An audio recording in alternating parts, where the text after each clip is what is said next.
Shalom, shalom, moi c'est l'évangéliste Élisée Nlandou et aujourd'hui je vous souhaite la bienvenue sur votre programme Parole d'impact.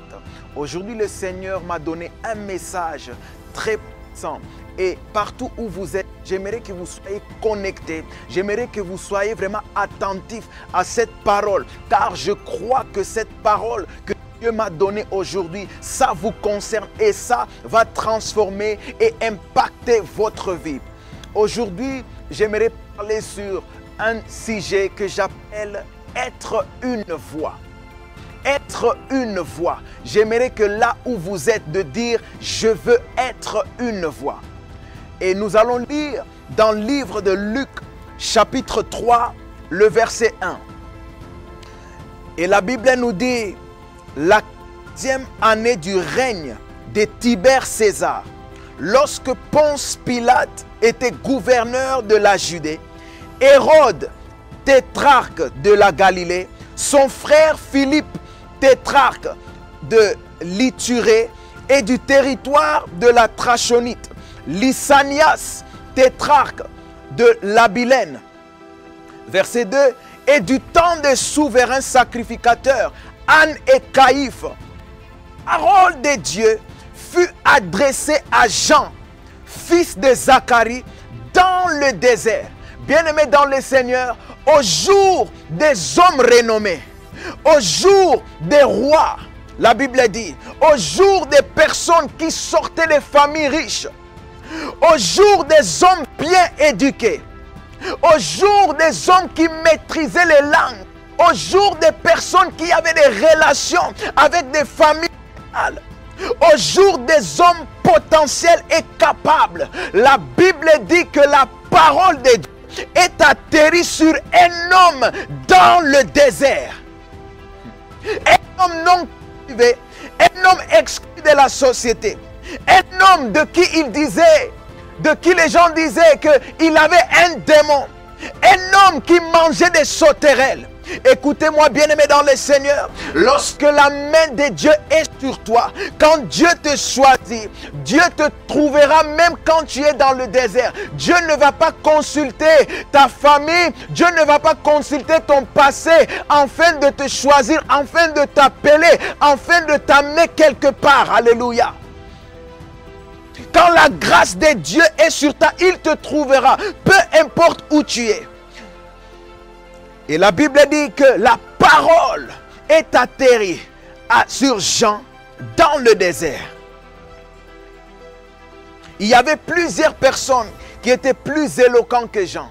Il y avait des personnes qui étaient peut-être plus adaptées selon le vu. Il y avait des personnes qui avaient plus de relations que Jean. Mais lorsque la parole de Dieu cherchait une plateforme pour atterrir, Dieu n'a pas seulement trouvé Jean, mais Dieu a trouvé une voix. Alléluia. Dieu n'a pas seulement trouvé Jean, la personne, mais Dieu a trouvé une voix. Nous vivons dans un temps où Dieu ne cherche pas des visages, mais Dieu cherche des personnes qui peuvent se disposer et dire je veux être une voix. Jean chapitre 1, le verset 20 à 23. Écoute ce que la Bible nous dit. Et il lui demande, quoi donc es-tu? Ça c'est le peuple qui demande maintenant à Jean-Baptiste. Quoi donc es-tu, Élie? Et il dit, je ne le suis point. Es-tu le prophète? Il dit, et il répondit, non. Ils lui dirent alors, qui es-tu? Afin que nous donnions une réponse à ceux qui nous ont envoyés. Que dis-tu de toi-même? Le verset 23. Moi, dit-il, je suis la voix de celui qui crie dans le désert. Aplanissez le chemin du Seigneur, comme a dit Ésaïe le prophète. Bien-aimé dans le Seigneur, dans notre temps, les gens, ils cherchent toujours à te donner une étiquette. Les gens, ils veulent toujours coller un titre, te coller une étiquette. Dans le temps que nous vivons, tout le monde cherche à avoir un titre. tout le monde cherche à avoir une étiquette et même les réseaux sociaux, ça ne nous aide pas tout le temps parce que d'autres personnes, ils ressentent cette pression de toujours avoir, de se montrer d'une manière ou d'une autre, enfin, d'avoir un certain titre. Amen. D'autres personnes qui n'ont pas d'argent, ils vont même prêter l'argent quelque part juste pour montrer au monde que regardez-moi, je suis un homme riche. Une personne qui vient de se naître, qui vient de se convertir aujourd'hui, demain déjà il veut être prophète, apôtre, pasteur ou prédicateur ou quoi que ce soit. Mais la Bible dit, quand ils sont venus demander Jean-Baptiste, qui es-tu? Quel est le titre que Dieu t'a donné? Jean-Baptiste, il a dit, je ne suis pas Élie, je ne suis pas un prophète. Or, à vrai dire, Jean-Baptiste était Élie. Parce que Jésus lui-même a donné témoignage. Il a dit que Élie est déjà venu parlant de Jean-Baptiste. Mais Jean a dit, laissez-moi cette distraction. Moi, je ne suis pas dans les titres, je ne suis pas dans les étiquettes. Je suis une voix. Tout ce que je cherche dans ma vie, tout ce que je cherche dans mon environnement, c'est d'être une voix pour avoir de l'impact. Laisse-moi vous dire, bien-aimés dans le Seigneur, vous êtes en train de me suivre pendant que les autres sont dans la distraction, pendant que les autres cherchent à avoir un titre, cherchent à avoir un renommé. Toi, décide d'être une voix dans la société, d'être une voix dans ta famille et d'être une voix pour impacter le monde tout autour de toi. Jean-Baptiste dit, je suis ni prophète, je suis ni apôtre, je suis une voix.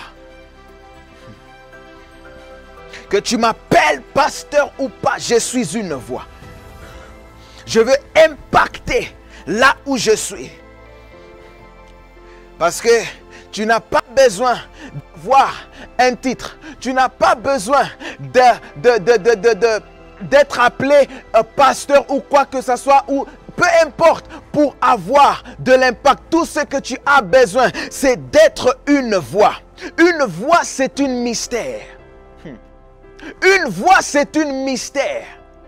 Car une voix, c'est quelque chose qu'on ne voit pas, mais on l'attend. C'est quelque chose qu'on ne peut pas toucher, mais on l'attend. C'est quelque chose avec les yeux physiques, on ne peut pas le voir, mais on le ressent et on l'entend. Une voix, c'est dangereux. Une voix, c'est un mystère.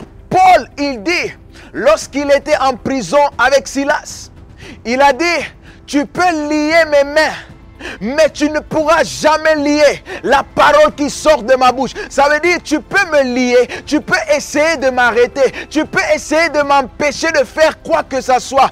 Tout à moi, tu peux arrêter. Tu peux prendre mon argent, tu peux prendre mon épouse, tu peux prendre tout ce qui me concerne, tout ce qui semble être important. Mais une chose que tu ne pourras jamais voler de moi, c'est ma voix, c'est d'être une voix. Voilà pourquoi la Bible dit, même quand Abel était mort, le diable, Caïn, il croyait qu'il avait détruit, il avait enlevé l'impact d'Abel. Mais la Bible dit, même après la mort d'Abel, Dieu dit, il y a quelque chose que je suis en train d'entendre. J'entends la voix d'Abel, même s'il est mort, mais sa voix est en train de crier jusqu'au ciel. Car une voix, on ne peut jamais l'arrêter. Alléluia. Les voix sont dangereuses. La Bible dit, Élie le prophète, il avait tué 800 prophètes sur le montagne. Mais une seule voix de Jézabel, une seule voix l'a poussé à commettre suicide. Je suis une voix. Et peut-être tu es là et tu te sous-estimes. Tu dis, ma voix ne sert à rien. Je ne suis pas assez éloquent. Je ne maîtrise pas la parole comme tel pasteur. Je ne maîtrise pas les Écritures comme tel pasteur. Nous allons lire vite fait 1 Corinthiens 14, le verset 10. Écoute ce que la Bible dit ici. 1 Corinthiens chapitre 14, le verset 10. La Bible dit, quelque nombreuses que puissent être dans le monde les diverses langues, il n'en est aucune qui ne soit une langue intelligible. Dans ma version en anglais, ça dit, il n'y a aucune langue ou voix qui n'est sans importance. Et vous voyez, peut-être tu te sous-estimes parce que tu réfléchis dans le cadre de ce que tu dois dire.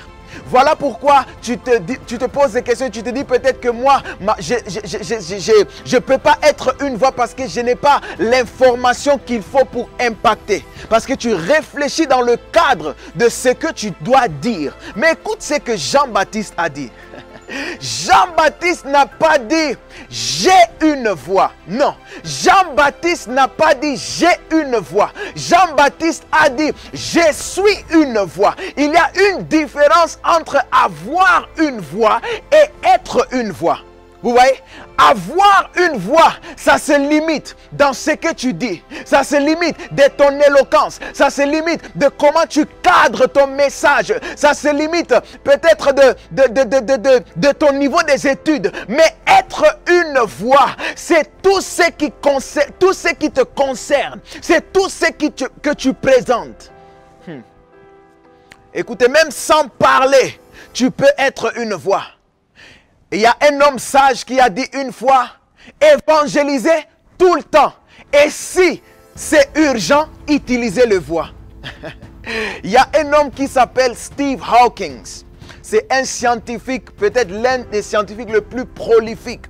Et lui, il a révolutionné le monde scientifique. Mais il ne parle pas. Il a un défaut au niveau de sa voix.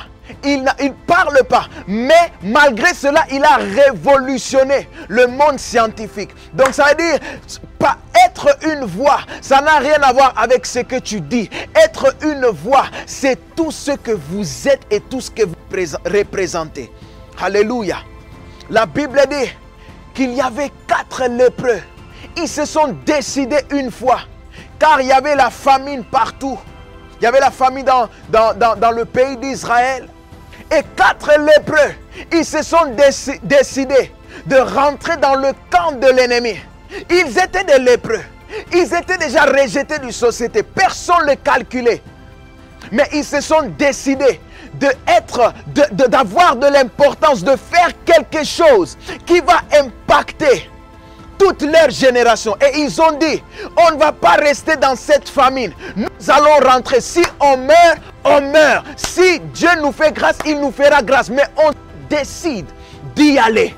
Et la Bible dit, pendant qu'ils marchaient, Dieu a attaché le son des chariots sous leurs pieds. Et la Bible dit que l'ennemi, le camp de l'ennemi, ils ont fui immédiatement. Laissez-moi te dire, avec ta petite connaissance que tu as, avec la petite chose que tu possèdes, tu ne sais pas quel impact, quel effet, quelle puissance, quel son Dieu attachera. Il suffit juste de prendre la décision. Il suffit juste de dire, Dieu, je me dispose. À partir d'aujourd'hui, je veux être une voix.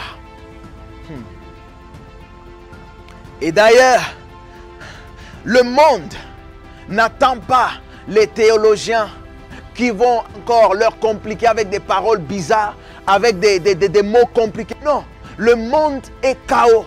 Le monde est vraiment chaos. Le monde tant une personne qui peut leur amener du chaos vers la solution. Et pour cela, Dieu a besoin de ta voix.